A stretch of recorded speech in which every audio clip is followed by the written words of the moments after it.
What's up, everyone? It's Russo. I hope everyone is doing well. Please follow my Instagram at RussoLifts, just in case something happens to this YouTube channel. You can follow, message, and you can watch my daily story content on Instagram. I'll see you there.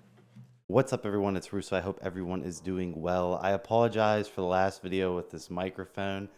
I know it's an XLR microphone, but it's not really functioning well as a shotgun mic. It definitely needs to be boomed closer, which doesn't really make sense to me from the online videos I've seen. They seem to be booming at just the same distance I was. So I'm gonna try and mess around with it more, but for right now, I'm just gonna hold it like a news reporter. But today I wanted to talk about HCG and PCT, post-cycle therapy. So PCT is the abbreviation, as I said, post-cycle therapy. What does that mean? It's if you want to stop cycling SARMs, steroids, get off of testosterone replacement therapy, and just go back to natty. It's the, compounds, process, supplements that you would put together as a plan to make that mitigation period of restarting your HPTA more pleasant and aid in a more successful rebound to baseline, above baseline, or as close to baseline as you can get, depending on the connection with the brain, if it's lost or not. And I've been seeing a lot of people having HCG in their PCT, and it's confusing me. So HCG is utilized in TRT to maintain fertility, right? It keeps the balls on, it keeps the HPTA somewhat stimulated when there's a high amount of exogenous androgens in the system.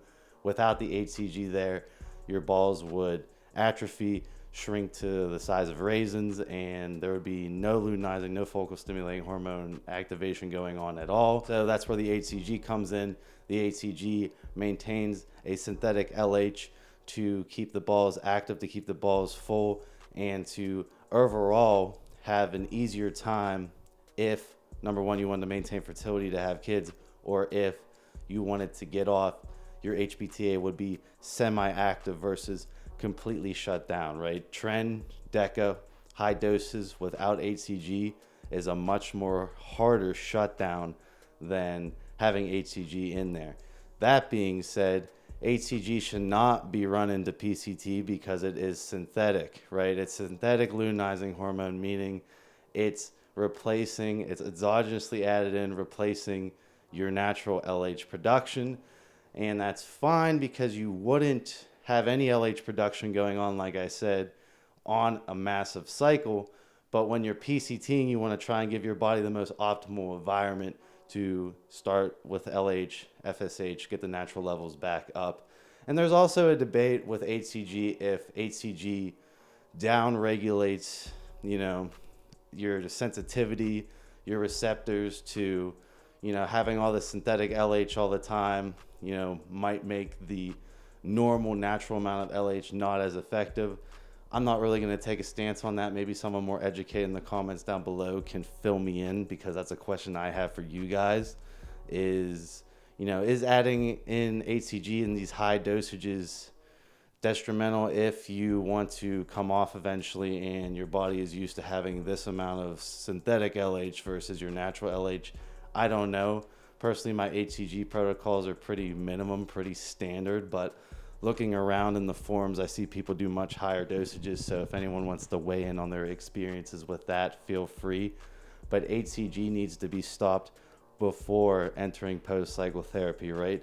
Because it's synthetic LH, meaning if you ran HCG through your PCT, after the HCG was done, your LH would still crash, right? Because it was being exogenously replaced that entire time.